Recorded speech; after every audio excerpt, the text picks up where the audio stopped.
अल्हम्दुलिल्लाहि रब्बिल आलमीन वस्सलातु वस्सलामु अला सय्यदिल अंबिया वल मुरसलीन व अला आलिहि व अस्हाबिहि अजमईन। अम्मा बाद फ़अऊज़ु बिल्लाहि मिनश शैतानिर रजीम। बिस्मिल्लाहिर रहमानिर रहीम। तबारकल्लज़ी बियदिहिल मुल्क व हुवा अला कुल्लि शैइन क़दीर। सदक़ल्लाहु मौलाना अज़ीम। मुहतरम मुसलमान भाइयों, अल्लाह ताला का फ़ज़ल व इनाम है कि हम उसकी बारगाह में हाजिर हैं और उसके ज़िक्र के लिए, उसके दीन की फ़िक्र के लिए जमा हुए हैं। अल्लाह ताला हम सब की हाज़िरी अपनी बारगाह में मंजूर व मकबूल फरमाए।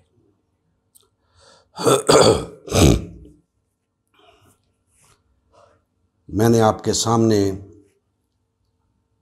सूरा अल मुल्क की आयत नंबर 1 की तिलावत का शर्फ हासिल किया है।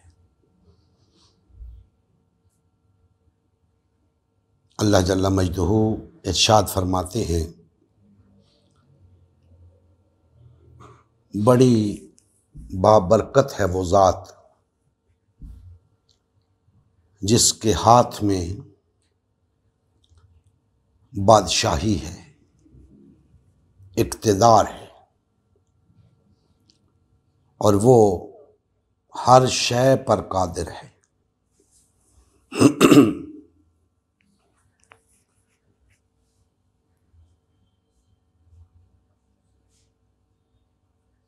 बादशाही और इक़्तिदार ये एक ऐसी चीज़ है कि अगर किसी ऐसी ज़ात को हासिल हो जाए जो इसका इस्तेहकाक नहीं रखती, तो फिर फसाद बपा होता है,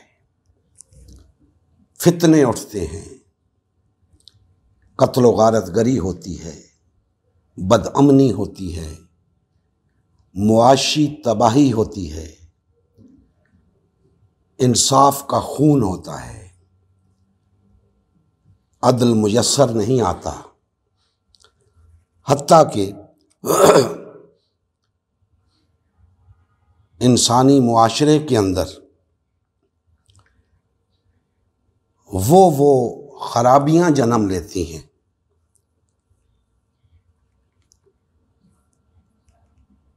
कि जिनका नतीजा कभी भी अच्छा नहीं निकल सकता।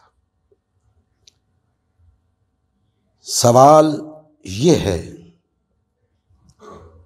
कि ये इक़्तिदार, ये बादशाही, ये हुकूमत, ये क्या चीज़ है और ये किसका हक है? तो याद रखें, इक़्तिदार,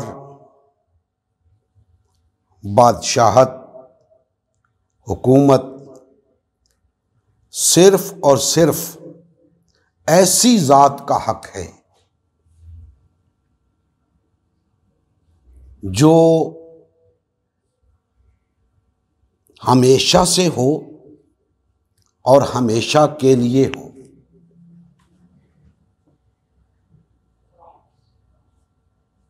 इक़्तिदार सिर्फ ऐसी ज़ात का हक है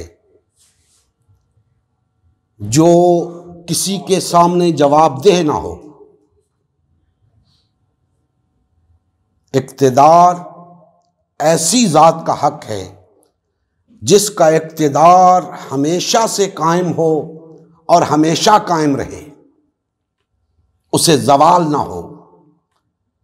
इक़्तिदार ऐसी ज़ात का हक है जो हर शय पे कुदरत रखती हो,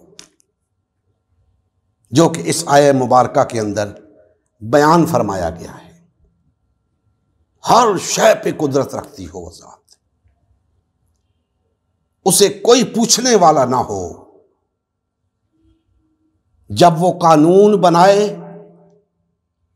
तो कोई ये ना कह सके कि इस कानून में तरमीम कर दी जाए, इस कानून को नहीं होना चाहिए, या उसे कोई मशवरा दे कि ये कानून बना लें। नहीं, वो मुख्तारे कुल हो, हर शय पे कुदरत रखता हो, उसके इक़्तिदार को ज़वाल ना हो, उसका इक़्तिदार हमेशा से हो और हमेशा के लिए हो। तो याद रखें, ऐसा इक़्तिदार इस कायनात के अंदर सिर्फ एक ज़ात को हासिल है, और वो अल्लाह की ज़ात है। सिर्फ अल्लाह की ज़ात को वो इक़्तिदार हासिल है। सिर्फ अल्लाह ही ये हक रखता है कि उसके पास इक़्तिदार हो।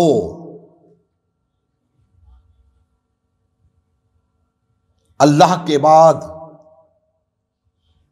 इंसान वो वाहिद मखलूक है जो कि चाहती है कि इक़्तिदार उसे मिले। आप शुरू से लेकर देख लें, तारीख़ इंसानी इसी जंगो जदल से भरी पड़ी है, इक़्तिदार की जंग। एक दूसरे पे गलबा, हालांकि इनमें से किसी को भी हक हासिल नहीं इक़्तिदार का। और इक़्तिदार की एक और ख़ुसूसियत भी है, वो है इक़्तिदार किसी एक के पास होना, वहदते इक़्तिदार।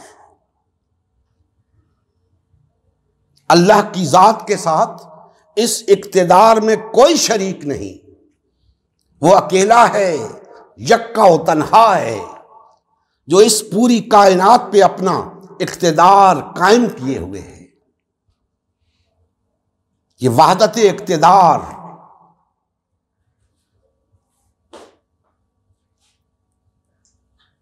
इसी को तौहीद कहते हैं, इसी को तौहीद कहते हैं कि हकीकी इक़्तिदार भी अल्लाह ही को हासिल है, कानूनी इक़्तिदार भी अल्लाह ही को हासिल है, सियासी इक़्तिदार भी अल्लाह ही को हासिल है। जब ये इक़्तिदार का इख्तियार इंसान अपने हाथ में ले लेते हैं तो फिर ये इख्तियार, ये इक़्तिदार उनकी नफसानी ख्वाहिशात के ताबे हो जाता है। और जब नफसानी ख्वाहिशात बीच में आ गई तो अब खून खराबे को कोई नहीं रोक सकता, अब फसाद को कोई नहीं रोक सकता, क्योंकि मेरी नफसानी ख्वाहिशात और हैं, आपकी नफसानी ख्वाहिशात और हैं, इनकी नफसानी ख्वाहिशात और हैं। उन नफसानी ख्वाहिशात का तसादुम, उनका टकराव एक बहुत बड़ी तबाही का पेश खैमा होता है। इक्तिदार के नाम पे कितनी जंगें हुई। मैं कहूंगा कि हर जंग ही इक्तिदार के नाम पे हुई। तारीख उठाकर देख लें तो जिस शय का इंसान को हक ही हासिल नहीं था, उसके लिए जंगें की इंसान ने। इसका काम सिर्फ और सिर्फ अल्लाह के इक्तिदार को तस्लीम करके महकूमियत में जिंदगी गुजारना था। लेकिन ये उस इक्तिदार को अपने लिए हासिल करके खुदा बनना चाहता है, खुदाई इख्तियारात इस्तेमाल करना चाहता है। और जब वो इख्तियारात इस्तेमाल करता है तो उसमें उसकी नफसानी ख्वाहिशात का दखल होता है। और अगर बिल फर्ज महाल इस रुए जमीन के ऊपर कोई एक ऐसा शख्स हो जाए जिसे इक्तिदार हासिल हो जाए पूरी जमीन पर, इस सूरत में भी उसकी नफसानी ख्वाहिशात को दखल होगा। लेकिन अगर इस रुए जमीन पे सैकड़ों लोग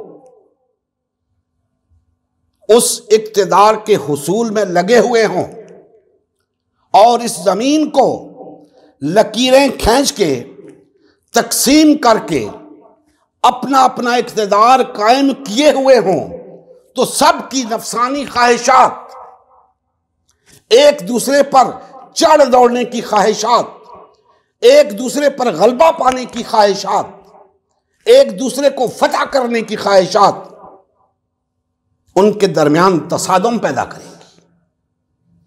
लड़ाइयां होंगी, जंगें होंगी, खून खराबा होगा और हो रहा है। और जब ये नफसानी ख्वाहिशात के पीछे लगकर इक्तिदार हासिल किया जाता है और फिर इक्तिदार को इस्तेमाल किया जाता है, तो फिर क्या कुछ होता है ये किसी से ढका छुपा नहीं। दोस्ताने मोहतरम, मैंने एक इक्तिदार की तारीफ आपके सामने रखी, जो इक्तिदार अल्लाह के पास है और अल्लाह के पास ही होना चाहिए। सिर्फ वही जात इसका हक रखती है कि इक्तिदार उसके पास हो, और किसी फर्द बशर को, किसी मखलूक को यह हक हासिल ही नहीं। आज हम देखते हैं कि ये जमीन का खित्ता दर्जनों खित्तों में तकसीम हो चुका है और दर्जनों लोग उस इक्तिदार पर काबिज हैं जो सिर्फ और सिर्फ अल्लाह का हक है।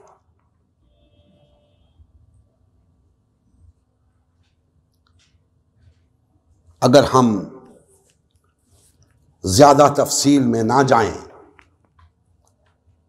सिर्फ अपने इस मुल्क को देखें। छोटा सा मुल्क है हमारा, इस जमीन पर बड़ा छोटा सा खित्ता है पाकिस्तान। यहां पे देखें कि उस इक्तिदार के हुसूल के लिए हमारे सियासी रहनुमा, हमारे मजहबी पेशवा क्या कुछ कर रहे हैं। आज जो दंगल लगा हुआ है आपके सामने, हुकूमती अरकान कह रहे हैं कि अगर इस रुए जमीन पे ईमानदार कोई शख्स है तो वो सिर्फ हमारा वजीर आजम है, और बाकी जितने हैं सब के सब गद्दार हैं। ये बरसरेआम ये बात हो रही है, बहस हो रही है, और वो जिन्हें गद्दार कहा जा रहा है वो कह रहे हैं कि हमारा वजीर आजम यहूदी एजेंट है। और ये दोनों अपने आप को साहिबाने इख्तिदार भी, साहिबाने इख्तिलाफ भी, दोनों अपने आप को मुसलमान कहते हैं। दोनों अपने आप को मुसलमान कहते हैं और एक दूसरे पे वो इल्जामात लगाते हैं जो किसी के वहमो गुमान में भी ना हो। किस लिए? क्या अल्लाह के लिए, अल्लाह के रसूल के लिए, दीन इस्लाम के लिए? नहीं, अपनी ख्वाहिश नफ्स के लिए, अपने इक्तिदार के लिए, अपनी कुर्सी के लिए। इन्हें अल्लाह से कोई गर्ज नहीं, अल्लाह के रसूल से कोई गर्ज नहीं, दीन इस्लाम से कोई गर्ज नहीं। अल्लाह का नाम लेते हैं, अल्लाह के रसूल का नाम लेते हैं, सल्लल्लाहु अलैहि वसल्लम, दीन इस्लाम का नाम लेते हैं, रियासत मदीना का नाम लेते हैं, लेकिन अपनी कुर्सी के लिए, अपने इक्तिदार के लिए, अपनी ख्वाहिश नफ्स की तस्कीन के लिए।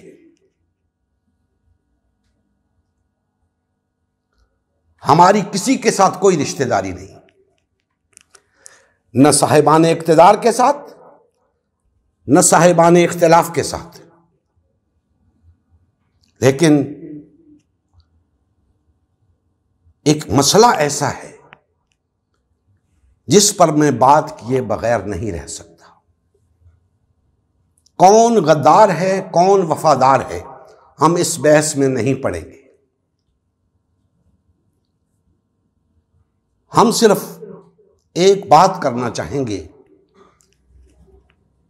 कि आज वजीर आजम साहब एक खत का हवाला देकर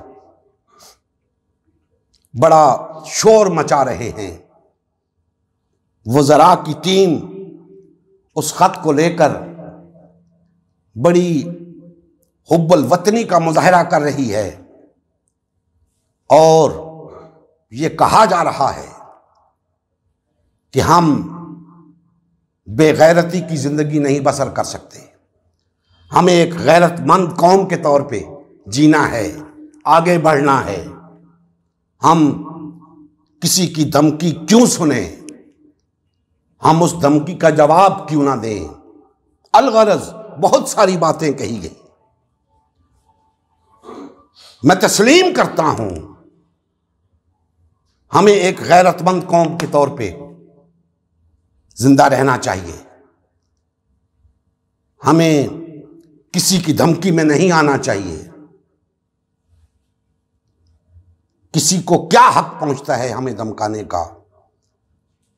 हम आजाद हैं, हमें आजाद रहना चाहिए।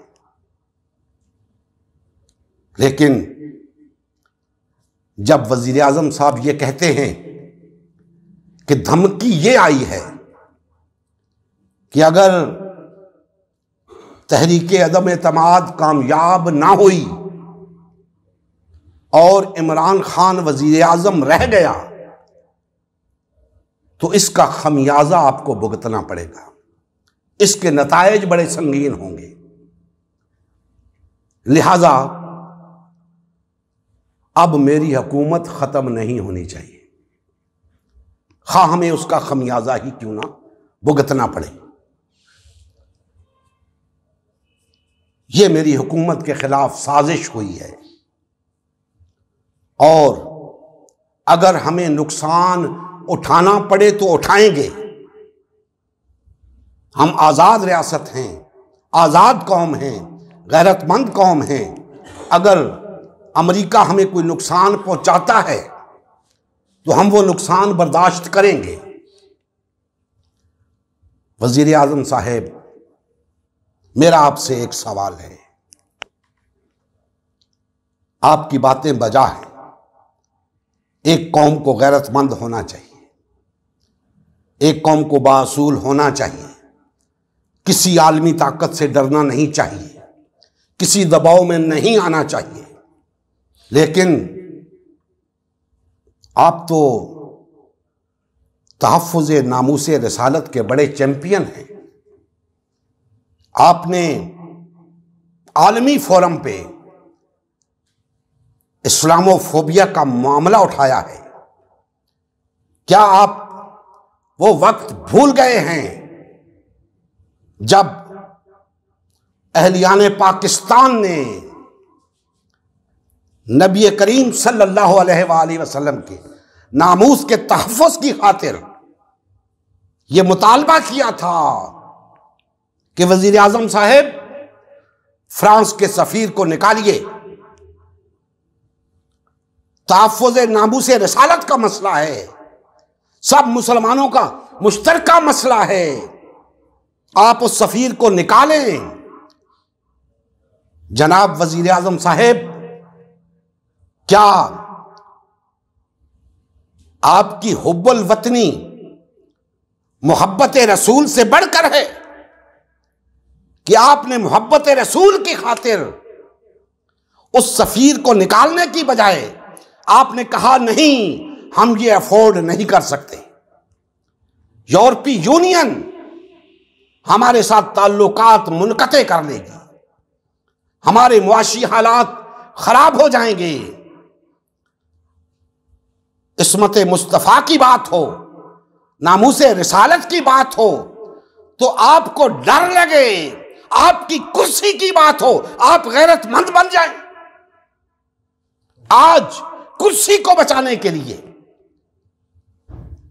आप बड़ी गैरत का मुजाहिरा कर रहे हैं, कौम को गैरतमंद होने का कह रहे हैं, आजाद कौम पर कौम के तौर पे जीने का सबक दे रहे हैं।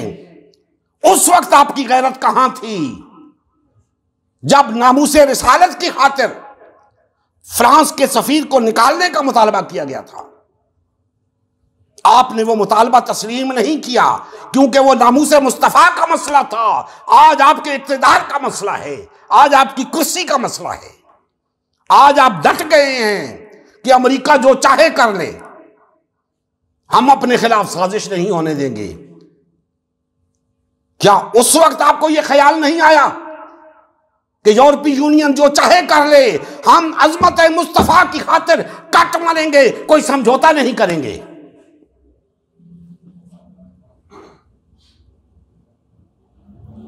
बस ये चंद अल्फाज मैं कहना चाहता था।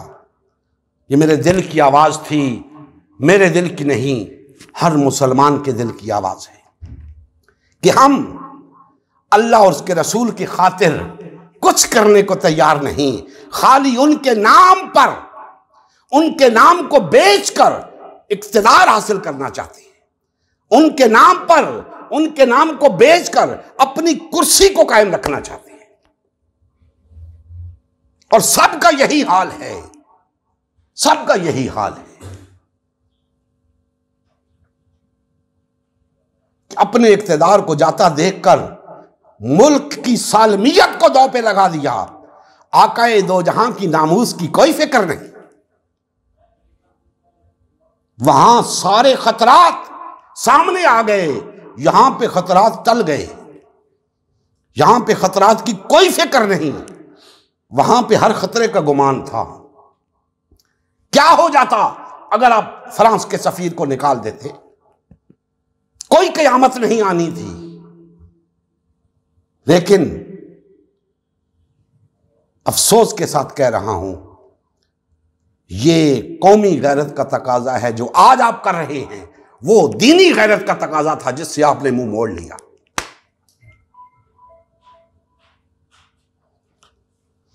दोस्तान मुहतरम, ये इक़्तिदार ऐसी चीज है कि इस इक़्तिदार की खातिर लोग अपना ईमान बेच देते हैं, अपना सब कुछ दांव पे लगा देते हैं कि कुर्सी ना जाए। सब ऐसा ही करते हैं, हालांकि इनमें से किसी को भी यह हक हासिल नहीं है कि वो अपना इक्तिदार कायम करे। तमाम रुए जमीन के ऊपर जितने इक्तिदार कायम हैं, सब लोग गासिब हैं। अल्लाह का हक गसब कर रखा है। एक अल्लाह को हक हासिल है, तमाम रुए जमीन पर नहीं, तमाम कायनात के ऊपर इक्तिदार का। लेकिन इंसानों ने यह हक गसब कर रखा है। किसी दूसरे को हक हासिल नहीं। जब यह हक अल्लाह ही का है तो सब पर अल्लाह ही का हुक्म चलना चाहिए ना। अल्लाह ही की हकमियत होनी चाहिए। यहां इंसानों पर इंसानों की हकमियत चल रही है। यहां पाकिस्तान में किसी और का इक्तिदार है, इंडिया में किसी और का इक्तिदार है, अमेरिका में किसी और का इक्तिदार है, बरतानिया में किसी और का इक्तिदार है, सऊदी अरब में किसी और का है, ईरान में किसी और का है। हालांकि सब जगह अल्लाह ही का इक्तिदार होना चाहिए। पूरी जमीन पर अल्लाह ही का इक्तिदार होना चाहिए। इसीलिए अल्लाह ने कमो बेश 1,24,000 अंबिया और रसूल को मबूस फरमाया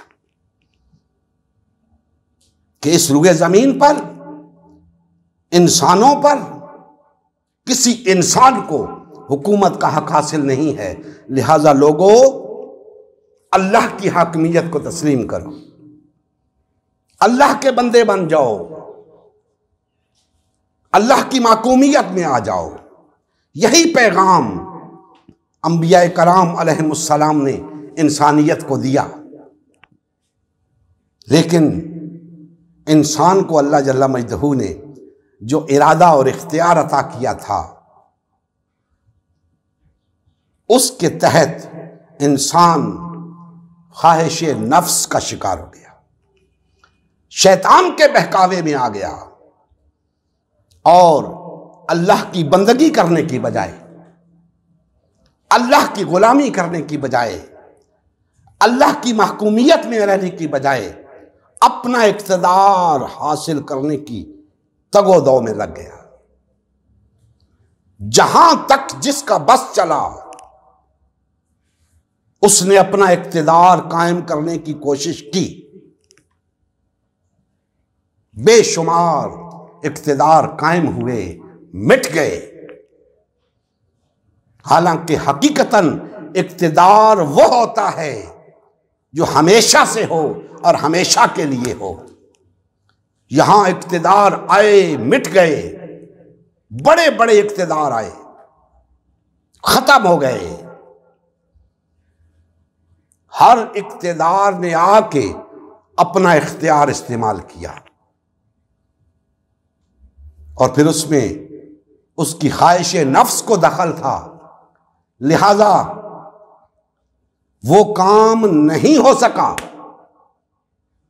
जो इक़्तिदार में होना चाहिए। जब अल्लाह का इक़्तिदार होगा तो फिर सब इंसान बराबर होंगे, और जब इंसानों का इक़्तिदार होगा तो फिर तफरीक होगी। कुछ खास लोग होंगे, बाकी आम होंगे।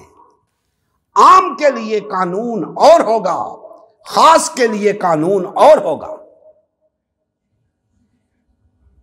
खास वो होंगे जो उस साहिब इक़्तिदार के साथ होंगे, आम वो होंगे जिनकी वहां तक रसाई नहीं होगी।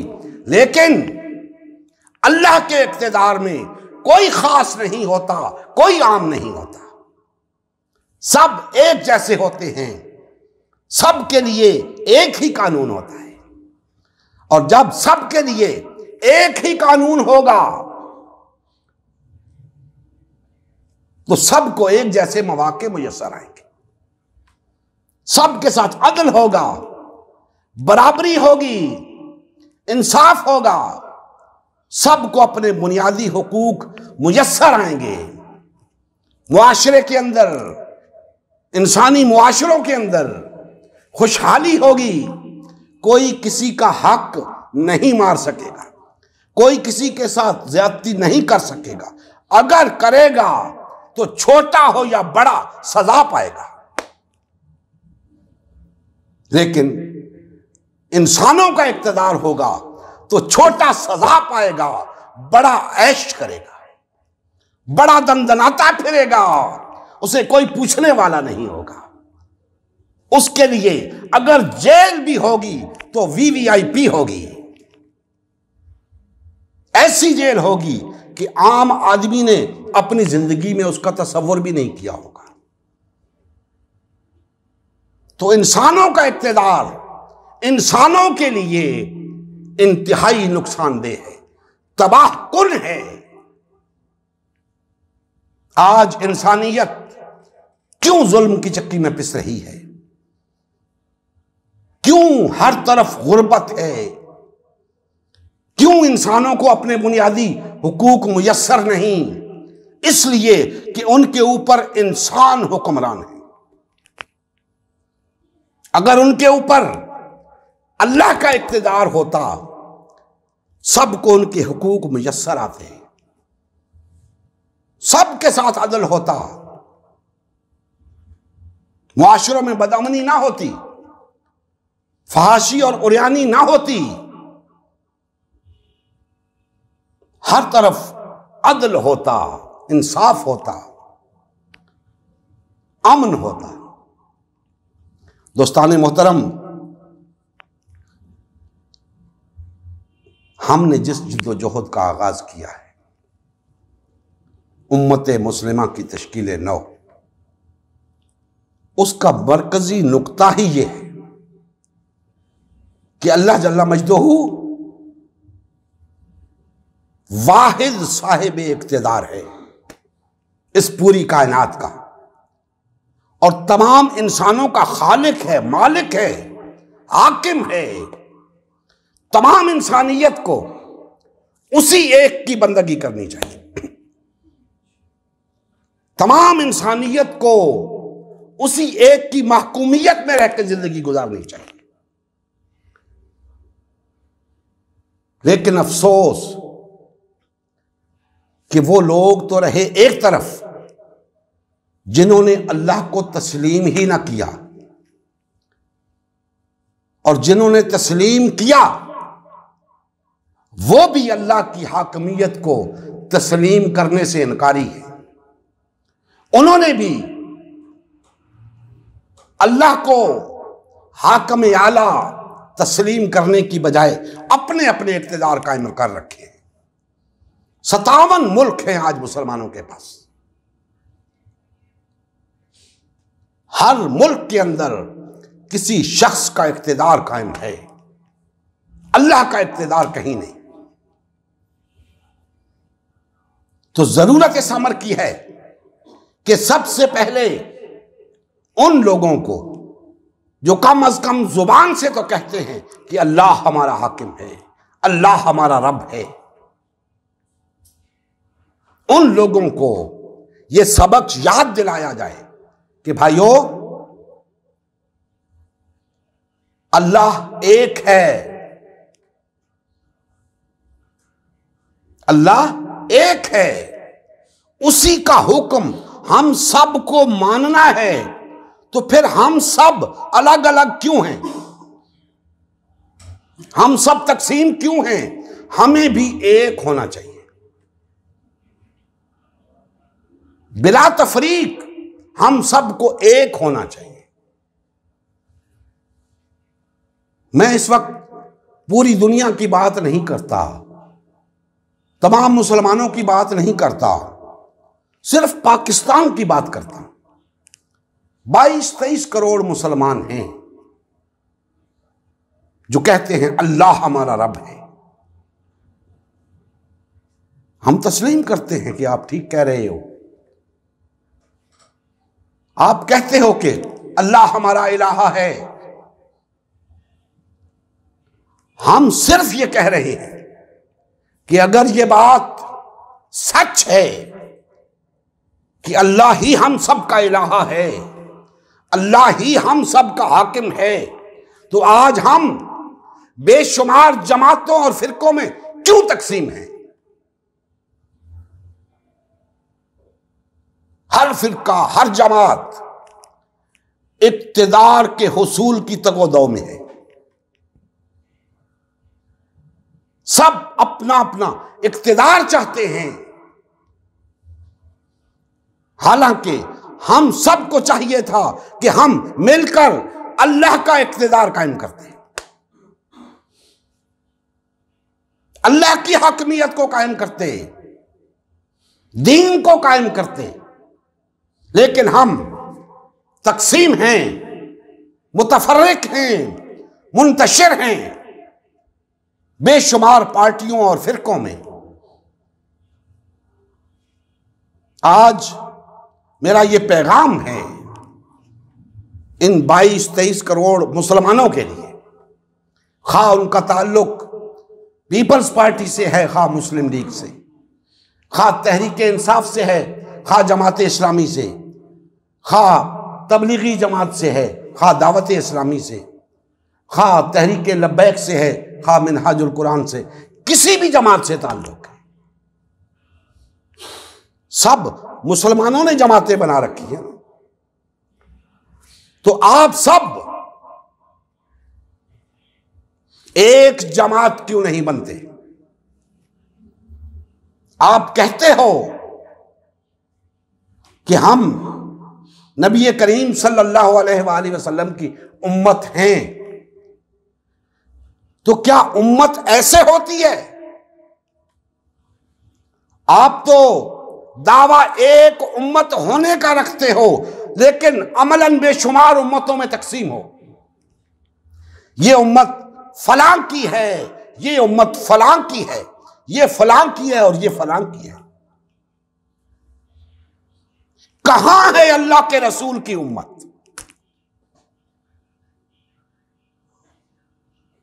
आप सब कहते हो कि हम अल्लाह के रसूल की उम्मत हैं सल्लल्लाहु अलैहि वसल्लम, लेकिन आज एक दूसरे के साथ दस्तो गरेबां हो, एक दूसरे की पगड़ी उछाल रहे हो, अपने अपने इक्तिदार के हुसूल की कोशिशों में लगे हो। ऐसी होती है उम्मत रसूल। अगर वाकईतन तुम ये समझते हो कि तुम्हें उम्मत रसूल होने का शर्फ हासिल है, तो याद रखो, या अल्लाह के रसूल की तरफ आना होगा या इन जमातों की तरफ जाना होगा। और अल्लाह के रसूल की तरफ आना यह है कि इन जमातों को छोड़ के एक उम्मत बन जाओ। सब लोग,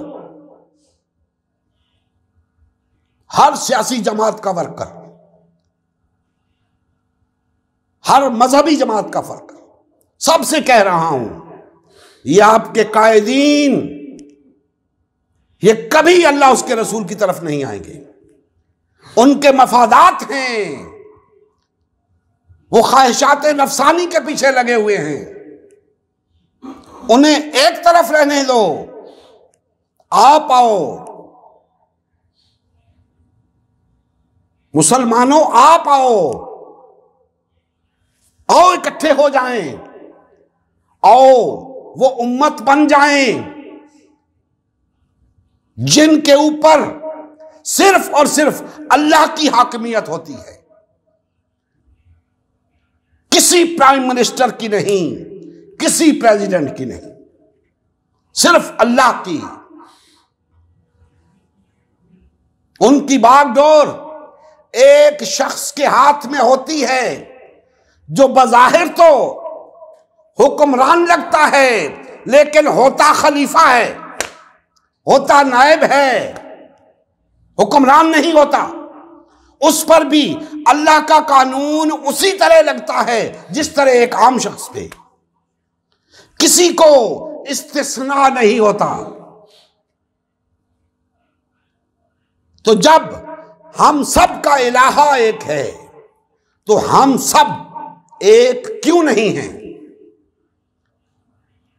क्यों उन लोगों के पीछे लगे हुए हो जो नफ्स के पीछे लगे हुए हैं? छोड़ दो उनको, ख्वाहिश नफ्स की इत्तिबा छोड़ दो। कौन अच्छा है कौन बुरा है, हमें यह तमीज करने का हक दिया ही नहीं गया। हमें एक होकर रहने का हुक्म दिया गया है। उसी एक होने में अच्छे भी होंगे बुरे भी होंगे। हमें इस बात की इजाजत नहीं कि हम अपने में से एक शख्स को अच्छा बनाकर उसके पीछे चल पड़े, कोई इसको अच्छा बनाकर उसके पीछे चल पड़े, कोई इसको अच्छा बनाकर उसके पीछे चल पड़े। नहीं, दीन के अंदर ऐसी कोई चीज नहीं। दीन के अंदर सबको एक होके रहना है, एक के पीछे चलना है। आज जरूरत इस अमर की है कि पाकिस्तान के तमाम मुसलमान एक कौम बन जाएं। और कौम वो नहीं जिसे पाकिस्तानी कहते हैं, कौम वो जिसके बारे में इकबाल ने कहा है कि कौम मजहब से है, मजहब जो नहीं तुम भी नहीं। वो कौम जिसे हम उम्मत कहते हैं, कौम बमानी उम्मत, वो कौम बन जाएं, पाकिस्तानी नहीं। इस्लाम में ऐसी कोई तालीम नहीं कि आप इलाकों की बुनियाद पे कौमें बनाते फिरें। ये पाकिस्तानी है तो ये अफगानी है, ये मिस्री है, ये ईरानी है। नहीं, ऐसा नहीं है। हम एक कौम हैं, हम एक उम्मत हैं, मुस्लिम उम्मत। इसे ही उम्मत मुस्लिमा कहते हैं और इसी की हम तश्कील नौ कर रहे हैं। और सब मिलकर उम्मत मुस्लिमा बन जाएं। और कोई चारा नहीं दोस्तों, वरना यही होगा जो आज हो रहा है। आप देख रहे हो क्या तमाशा लगा हुआ है हमारे ऐवानों में। कोई कसर नहीं छोड़ी जा रही एक दूसरे को नीचा दिखाने में, एक दूसरे को बदनाम करने में, एक दूसरे पर इल्जामात लगाने में। कोई कसर नहीं छोड़ी जा रही, सिर्फ और सिर्फ इख्तिदार के लिए, अपनी कुर्सी बचाने के लिए या कुर्सी के हुसूल के लिए। हमारा दीन इसकी इजाजत नहीं देता। आप जरा तसव्वुर तो करें कि अगर 20-22 करोड़ मुसलमान एक जमात बन जाएं तो क्या इस दंगल की जरूरत रहेगी? हरगिज नहीं। एक ही जमात होगी, उसके पास इख्तिदार होगा, कोई हिज़्ब इख्तिलाफ नहीं होगा। कोई उस जमात के खिलाफ बोलने की जुर्रत नहीं कर सकेगा। क्यों? वो अल्लाह का इख्तिदार होगा। जो उठेगा दबा दिया जाएगा, जो बगावत करेगा मिटा दिया जाएगा। तो अल्लाह के इख्तिदार के क़याम के लिए हम सबको इकट्ठा होना होगा, एक होना होगा। इन पार्टियों से निकलें, बखुदा ये आपको कुछ नहीं देंगे। ये सिर्फ अपने मफादात के हैं, ये सिर्फ अपनी नफसानी ख्वाहिशात के पीछे लगे हुए हैं। ये सब दुनिया परस्त हैं, ये सब इख्तिदार परस्त हैं, ये सब अल्लाह के हक पे डाका डालने वाले हैं। आओ अल्लाह की हाकिमियत को कायम करें। इनमें से किसी को भी हम पर हुकूमत करने का हक नहीं है। मुसल्लत हैं हम पे, हम क्या कर सकते हैं? हम कमजोर हैं, हम थोड़े हैं, या फिर इनके पीछे चल रहे हैं, इनकी गुलामी कर रहे हैं। गैरत का तकाजा तो यह है कि हम इनकी गुलामी से निकल आए, हम वो आजाद और बावकार कौम बन जाएं जो वाकईतन मुस्लिम कहलाने का हक रखती है।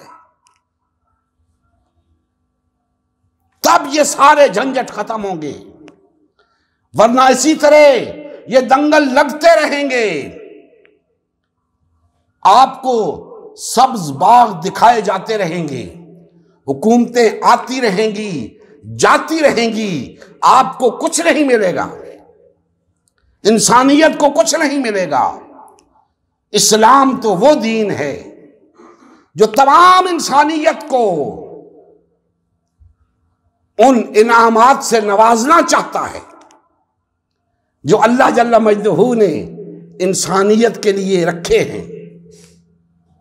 इंसान खुद नहीं चाहता कि वो इनामात सब तक पहुंचे। उन पे कुछ लोग काबिज होना चाहते हैं और होते रहते हैं, लेकिन बड़े मुख्तसर वक्त के लिए आते हैं, चले जाते हैं, अपना वक्त गुजार के चले जाते हैं। अल्लाह की बादशाही सदा कायम है। सब ने अल्लाह के हुजूर पेश होना है। वहां क्या जवाब दोगे जब अल्लाह की बारगाह से ऐलान होगा लिमनिल मुल्कुल यौम, आज किसकी बादशाहत है? किसी में मजाल नहीं होगी कि आगे से बोल सके। अल्लाह पाक की बारगाह से जवाब आएगा लिल्लाहिल वाहिदिल कहार, अल्लाह वाहिद की, कहार की, आज उसकी बादशाही है। तो नादानो, आज उसकी बादशाही क्यों तस्लीम नहीं करते हो? आज उसके इक़्तिदार को तस्लीम क्यों नहीं करते हो? आज उसकी हुक्मरानी का हक उसे क्यों नहीं देते हो? आज क्यों अपने ऊपर झूठे खुदा मुसल्लत कर रखे हैं? जो खुदा बने बैठे हैं तुम पर मुसल्लत होकर, इक़्तिदार पर काबिज होकर, वो खुदा बने बैठे हैं। ये हक तो अल्लाह का था। दोस्ताने मोहतरम, बातें बहुत हैं कहने को, लेकिन अल्लाह करे इस कौम को ये बात समझ आ जाए कि हम इन सियासी लीडरों के पीछे मुंह उठा के क्यों चल देते हैं। क्या है इनके पास? यकीन जाने सिवाय बातों के इनके पास कुछ नहीं है। सिवाय बातों के इनके पास कुछ नहीं है। अंदर से ये पता नहीं आपको क्या क्या कहते होंगे। ऊपर से ऐसे लगता है जैसे आपके बड़े हमदर्द हैं, बड़े गमखार हैं आपके, लेकिन अंदर से जाके देखें तो आपके बारे में क्या कहते होंगे कि ये बेवकूफ लोग हैं, हम इन्हें झांसा देते हैं, हमारे पीछे चल पड़ते हैं, और हम बेवकूफ हैं कि इनके पीछे लग जाते हैं। वो भी एक इंसान, आप भी एक इंसान, आप उसके पीछे क्यों चलते हो? वो आपके पीछे क्यों नहीं चलता? इसलिए कि आप सादा हैं, वो चालाक है। आप सादा हैं, वो चालाक है, वो होशियार है। उसे बड़ी खूबसूरती के साथ झूठ बोलना आता है। आप बड़ी सादगी के साथ उस झूठ को सच समझते हो। तो मेरी तमाम भाइयों से गुजारिश है, हर जमात के वाबस्ता शख्स से गुजारिश है कि भाइयों, वक्त गुजर जाएगा, हमें इक़्तिदार का लालच नहीं है, हमें कुर्सी की जरूरत नहीं है, हम फकत ये चाहते हैं कि आप जिस दीन का दावा रखते हो कम अज कम उसके पैरोकार नजर तो आओ। आखिरत में भला हो जाएगा, दुनिया भी संवर जाएगी। तो लौट आओ अल्लाह उसके रसूल की तरफ। आओ उम्मत मुस्लिमा की तश्कील नौ की इस जिद्दोजहद में हमारे दस्तो बाजू बन जाओ। आओ सब मिलकर एक होकर इंसानों के इक्तदार का खात्मा करें, अल्लाह की हाकिमियत को कायम करें। बस यही पैगाम है तमाम मुसलमानों के लिए। दीन का पैगाम तो तमाम इंसानियत के लिए है, लेकिन हमने इस पैगाम को तमाम इंसानियत तक पहुंचाने के लिए अमलन कुछ करना है, और उसके लिए अमलन अल्लाह की हाकिमियत का क़याम जरूरी है। हमारी जिद्दोजहद उसके लिए है। जब अल्लाह की हाकिमियत कायम हो जाएगी, इंसानियत कशां कशां अल्लाह की बंदगी की तरफ आ जाएगी। आज उसे कहीं नजर ही नहीं आ रहा है इस्लाम, तो इंसानियत कैसे इस्लाम की तरफ रजू करे। लोग कलमा पढ़ लेने को मुसलमान हो जाना तसव्वुर करते हैं। ऐसा नहीं है दोस्तान मोहतरम। ये शहादत गहे उल्फत में कदम रखना है। लोग आसान समझते हैं मुसलमान होना। अल्लाह जल्ला मजदहू हमारे हाल पे रहम फरमाए और हमें कमा हक़्क़हू अल्लाह की बंदगी की तौफ़ीक़ अता फरमाए। वमा अलैना इल्लल बलागुल मुबीन। सल्लल्लाहु अलैहि वसल्लम की ज़िंदगी का मकसद ग़लबा-ए दीन इस्लाम था। इस मकसद के हुसूल के लिए उम्मत मुस्लिमा की तश्कील हुई। उम्मत मुस्लिमा ने नबी करीम सल्लल्लाहु अलैहि वसल्लम की सयादत व क़यादत में इस्लाम को गालिब व नाफिज़ किया। जब तक उम्मत मुस्लिमा में वादत रही, इस्लाम का गलबा बरकरार रहा। जैसे ही उम्मत मुस्लिमा में तफरका रोनमा होना शुरू हुआ, यानी पार्टीबाजी शुरू हुई, इस्लाम का गलबा जाता रहा। आज गलबा दीन इस्लाम की बहाली की वाहिद सूरत उम्मत मुस्लिमा की तश्कील नौ है। अल्हम्दुलिल्लाह, हमने गलबा दीन इस्लाम की बहाली के लिए अल्लाह के रसूल की जमात उम्मत मुस्लिमा को बाल व फाल करने का बेड़ा उठाया है। ये हमारा ही नहीं, हर कलमा गो का अव्वलीन फरीज़ा है कि हर किस्म के बातिल और तागूती निज़ाम के खिलाफ उठ खड़ा हो और गलबा दीन इस्लाम की बहाली के लिए फ़िरकावारियत और पार्टीबाजी से किनारा कश होकर सिर्फ़ और सिर्फ उम्मत मुस्लिमा को बाल व फाल करने में अपना तन मन धन लगाए। इस मिशन का हिस्सा बनकर अपना फ़र्ज़ मनसिबी अदा कीजिए, हक़ मुसलमानी अदा कीजिए। मज़ीद तफसील के लिए हमारा यूट्यूब चैनल उम्मत मुस्लिमा सब्सक्राइब करें। हमारा फेसबुक पेज उम्मत मुस्लिमा की तश्कील नौ लाइक करें। इस पैगाम को ज़्यादा से ज़्यादा शेयर करें। सवाल जवाब या फीडबैक के लिए हमारा व्हाट्सएप ग्रुप या मैसेंजर ग्रुप ज्वाइन करें या इस नंबर पर रब्ता करें। नंबर और तमाम लिंक्स डिस्क्रिप्शन में भी मौजूद हैं। जज़ाकल्लाह खैर।